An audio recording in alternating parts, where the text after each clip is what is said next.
তো এই হচ্ছে এবারে রোজার ঈদে আমার বাবার বাড়ি থেকে পাঠানো এই ফ্রিজটা। আসসালামু আলাইকুম। কেমন আছেন সবাই? আশা করি ভালো আছেন। আলহামদুলিল্লাহ আমরাও ভালো আছি। এই মাহে রমজানের সবাইকে অনেক অনেক বেশি শুভেচ্ছা। সবাই অনেক ভালো থাকুক আর সুস্থ থাকুক। আর এই 30টা রোজায় যেন আল্লাহ তাআলা সবাইকে সুন্দরভাবে রাখার তৌফিক দান করুক। তো যাই হোক, আজকের ভিডিওটা কী নিয়ে আশা করি বুঝে ফেলেছেন। হ্যাঁ, আজকে আমার বাবার বাড়ি থেকে ফ্রিজ কিনতে যাব।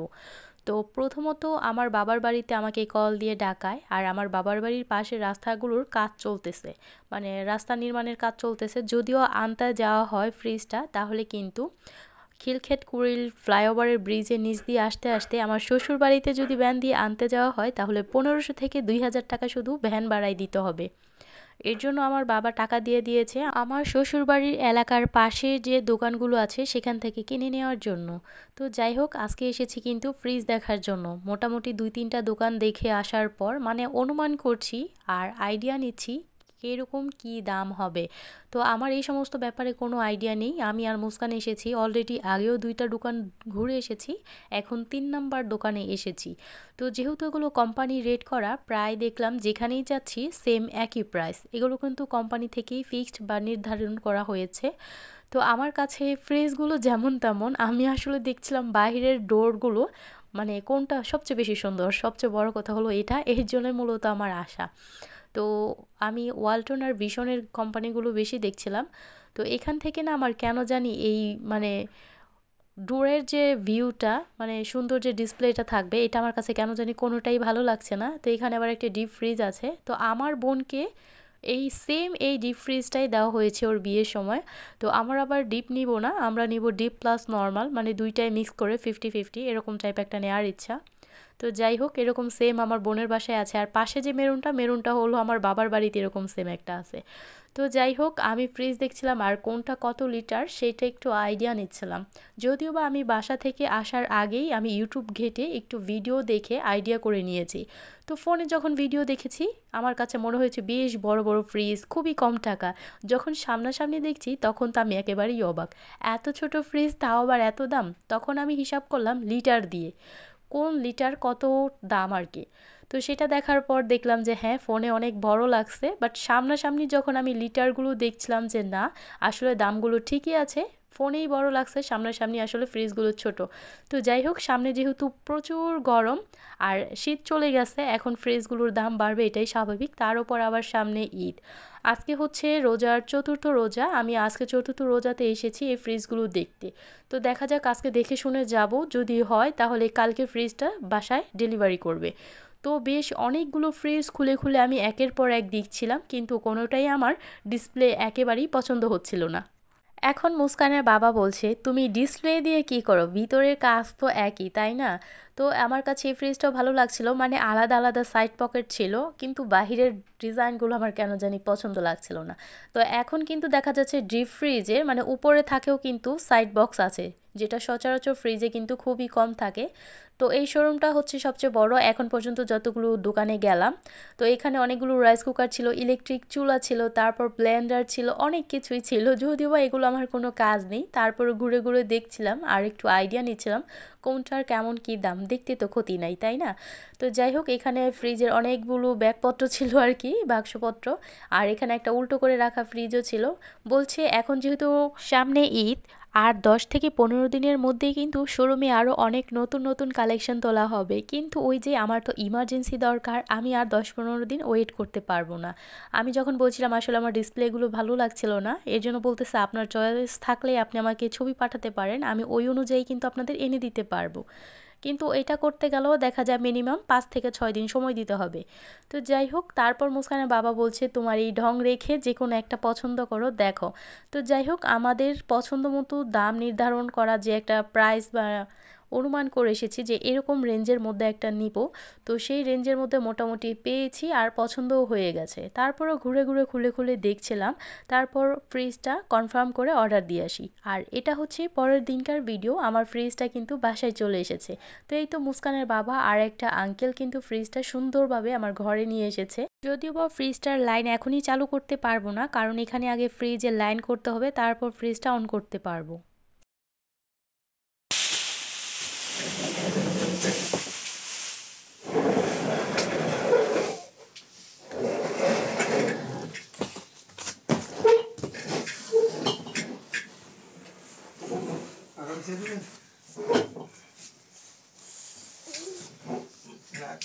লাইন তো পিছনে করে গেছে খুলে চালু দেওয়া না রাইতে সকালে না তারটা বাকুড়ে দিয়ে দেন না বাকুড়ে তো না ও বাজা রইছে তো তা এই বাম খুলে না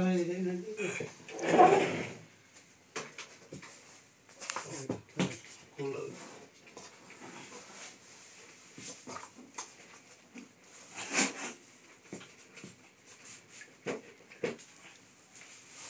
খোলে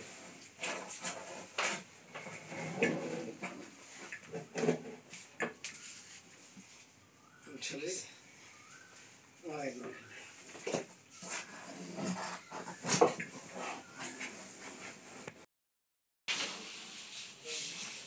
হ্যাঁ, এগুলো কি করতে চায়? তোমার এটা প্যাকেট করে ভাড়াই দেই মুস্কান, তোমার নানু বাসায় চলে যাও, এটা প্যাকেট করে তোমারে পাঠাই দেই, যাবে নানু বাসায়?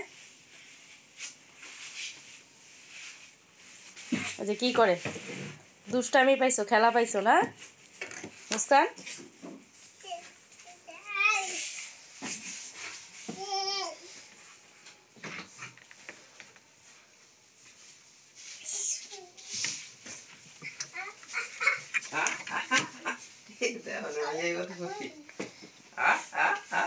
খেলা পাইছে, খুশি তো থাকবোই।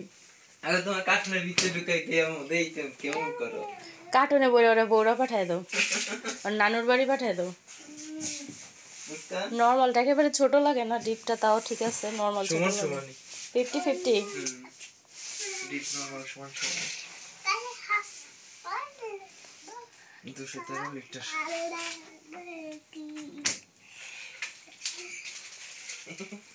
আলাদা তীরের সামনে করবি এর মাঝখানে তো তোর দেখা যায় খেলা ওর।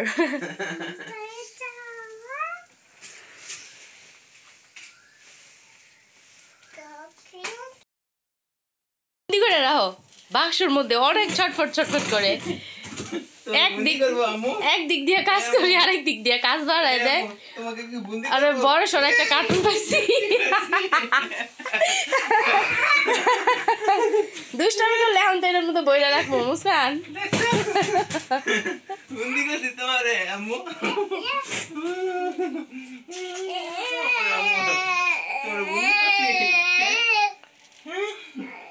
বুদ্ধি করে নিয়েছিলাম তোমারে বাবা থেকে এবারে রোজাতে আমার জন্য এই ফ্রিজটা উপহার পাঠানো হয়েছে। যদিও ওই ফ্রিজটা অনেক আগে দেওয়ার কথা ছিল, কিন্তু তখন আমার বেশি প্রয়োজন ছিল না। আর আমার বাবা এখন বুঝতে পারছে যে ফ্রিজটা আমার এখন খুবই একান্ত প্রয়োজন, এর জন্য মূলত এবছর রোজাতে আমার জন্য এই ফ্রিজটা পাঠানো হয়েছে। যদিও বা টাকা আমাকে দিয়ে দিছে, আমরা নিজেরা পছন্দ মতো কিনে নিতাম, কারণ আমার বাবার বাড়ি থেকে এখানে আসতে গাড়ি ভাড়া খরচই প্রায় ভ্যান ভাড়া 1500 থেকে 2000 টাকা দিতে হবে। এর জন্য মূলত টাকাটা দিয়ে দিছে, আর আমরা এখান থেকে আমাদের বাড়ির পাশের যে দোকানটা আছে সেখান থেকে কিনে নিয়েছি। তো এই হচ্ছে সেই ফ্রিজটা। আমার কাছে ফ্রিজটা ভালোই লাগছে, কালোর মধ্যে পার্পল কালারের একটা ফ্লাওয়ার আছে, খুব সুন্দর। আর বেশি যে বড় তাও না, পার্সোনাল জিনিস তো পার্সোনাল জিনিস, নিজেদের কোনো জিনিস একান্তে থাকা মানে আমার বাবার বাড়ি থেকে বিশেষ করে আসা উপহারগুলো কিন্তু অনেক বেশি অধিকার থাকে।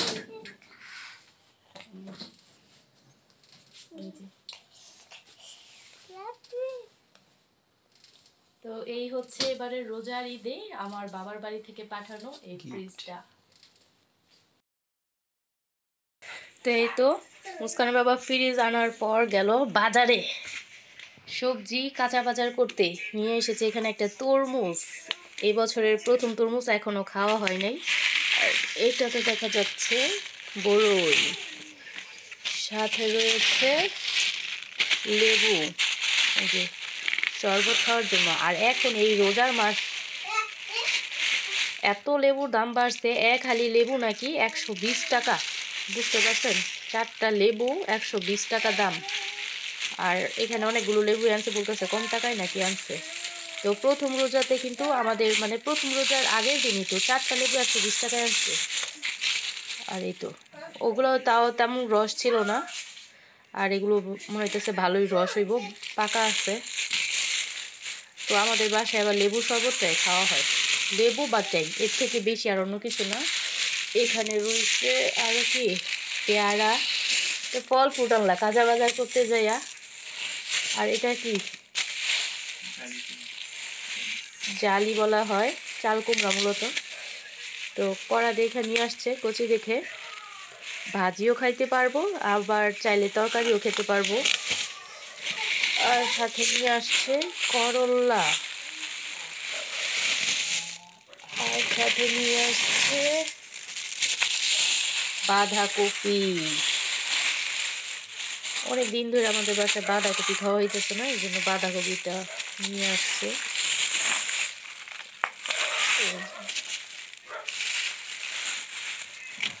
আর সাথে রয়েছে ডাল, ডাল যদিও বা খুব কম খাওয়া হয় এই জন্য অল্প করে নিয়ে আসা হয়েছে। তো এই তো এগুলো হচ্ছে মুস্কানের বাবার আজকের আনা সবজি আর ফল ফ্রুট।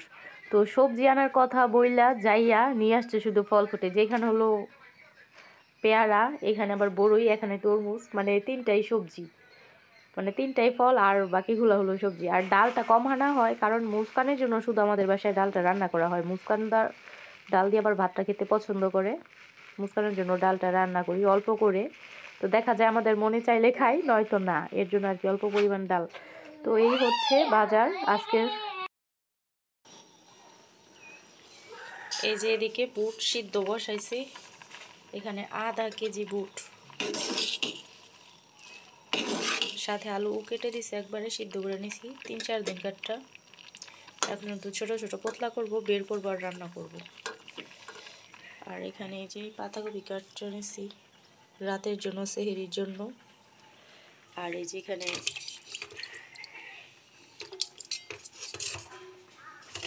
দেশি মুরগি, এটাও রান্না করবো আর পাতাকপি ভাজি করব।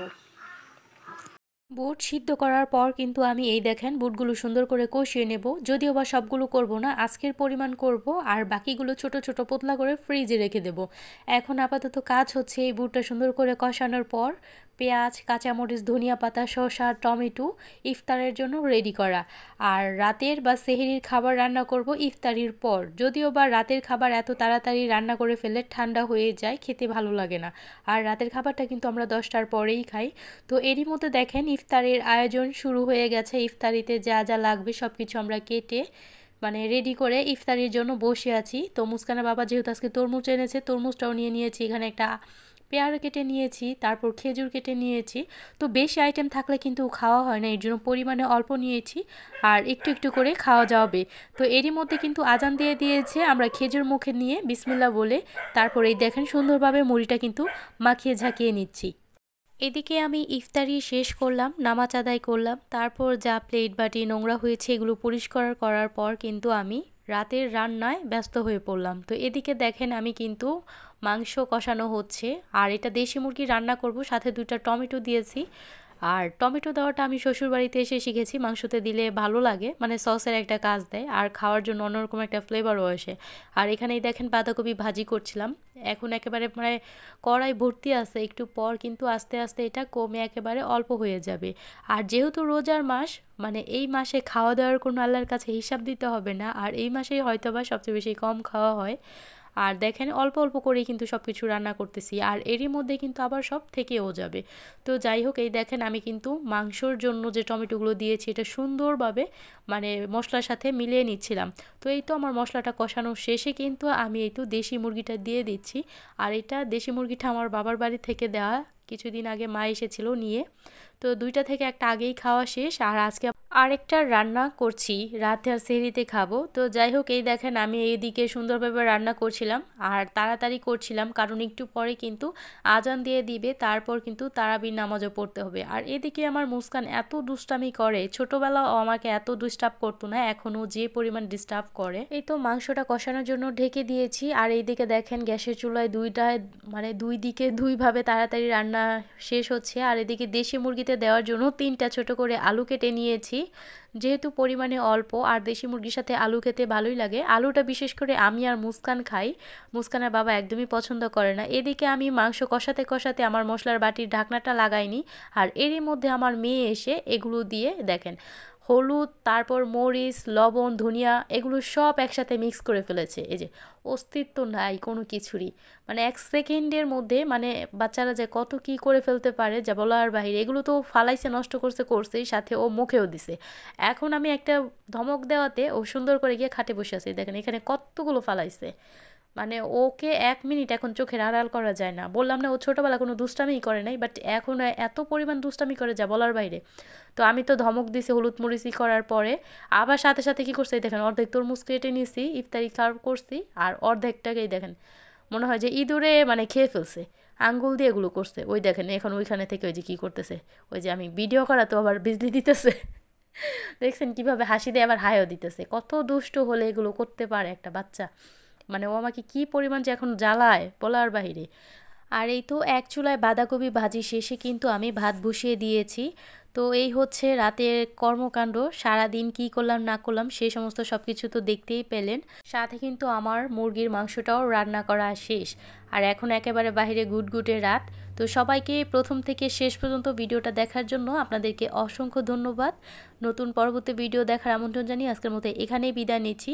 আর এরই মধ্যে দেখে ফেলেছেন আমি কিন্তু আমার সব রান্না শেষ করে নিয়েছি। আর এখন দেখবেন বাহিরের কি অবস্থা, একেবারে গুটগুটে রাত, অন্ধকার। এই তো মানে কেউ নাই। তো যাই হোক, দেখা হবে অন্য কোনো নতুন ভিডিওতে। সে পর্যন্ত আপনারা ভালো থাকবেন, সুস্থ থাকবেন, আর আমার এই চ্যানেলের সাথেই থাকবেন।